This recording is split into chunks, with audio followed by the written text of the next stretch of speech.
Hey guys, welcome back to Live Your Dream, a podcast by the Virtual Assistant Diary. If you're new here, welcome. This is where we talk about all things virtual assistants, the wins, the struggles, and everything in between. Now let's be real. The idea of working from home, earning in dollars, and having more time, exciting siya, yes. But I know that starting out as a virtual assistant is not as easy as it looks.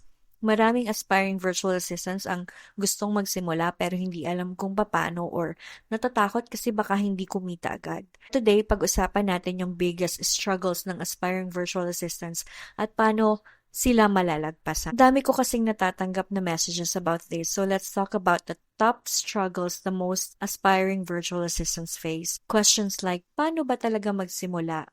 Kasi alam mo na gusto mo maging virtual assistant, gusto mo maging VA, pero nalilito ka sa unang step. And ang daming information out there. Hindi mo na alam kung alin ang susundin. Also questions like, ano ako makakahanap ng client kung wala akong experience? Walang portfolio, walang resume, kahit past work, parang paano ba ako magkaka-client kung wala akong proof na kaya ko? And feeling mo, clients will always choose someone more experienced than you. Aside from those questions, meron ka ding doubts kasi niisip mo baka scam lang to. Hindi mo sure cheat yung mga job postings na nakikita mo online and there's so many of them. Like sa Facebook groups pa lang, 'di ba? And you fear of getting scammed or not being paid for your work kasi sayang yung oras, yung time, yung effort na i-google mo sa isang task or sa isang projects only to find out na hindi pala legit yung kliyente. Iniisip mo na baka hindi ka qualified kasi wala kang background sa tools and software. Baka mahirapan ka kasi hindi mo alam paano gamitin yung Google Workspace, hindi ka familiar ano ba yung Trello, what's Slack, and yung mga Zoom, ano ba yung ganyan. And natatakot kang mag-fail kasi baka hindi ka makahanap ng client, baka hindi, niisip mo baka hindi ako magustuhan, baka hindi ako kumita ng sapat. Yung mga self-doubt at imposter syndrome na lagi nating nararamdaman, 'di ba? Ang dami. If you relate to even one of these, I just want to say you're not alone. Lahat tayo dumadaan dito. Even people like me who are in this industry for more than a decade, we still feel those things every now and then. But the good news, may solutions naman para dito. So before we talk about solutions, let's bust some common myths and misconceptions about being a virtual assistant.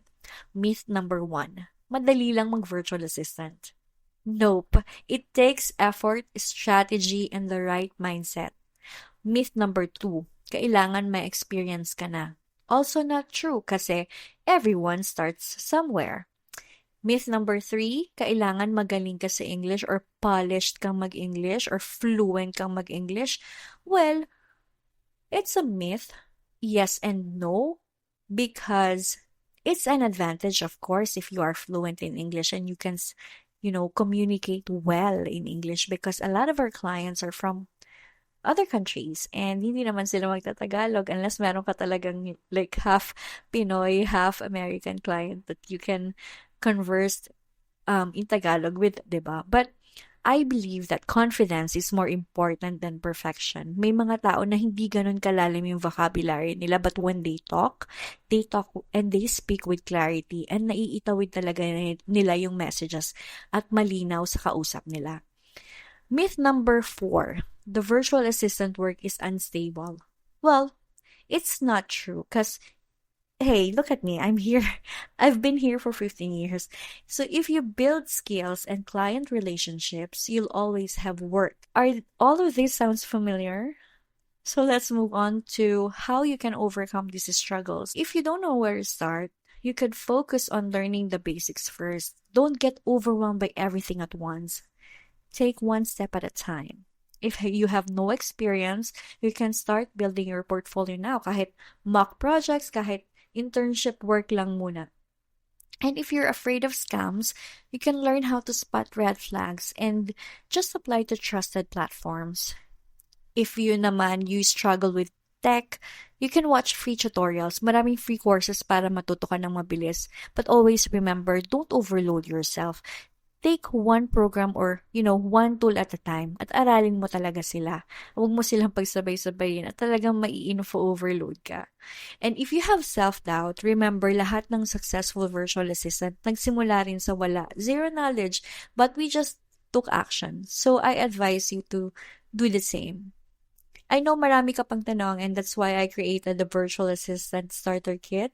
In that guide, you'll get the step-by-step roadmap for starting as a virtual assistant. I also included there the list of tools and skills you need to learn and where to find legit clients and apply for jobs.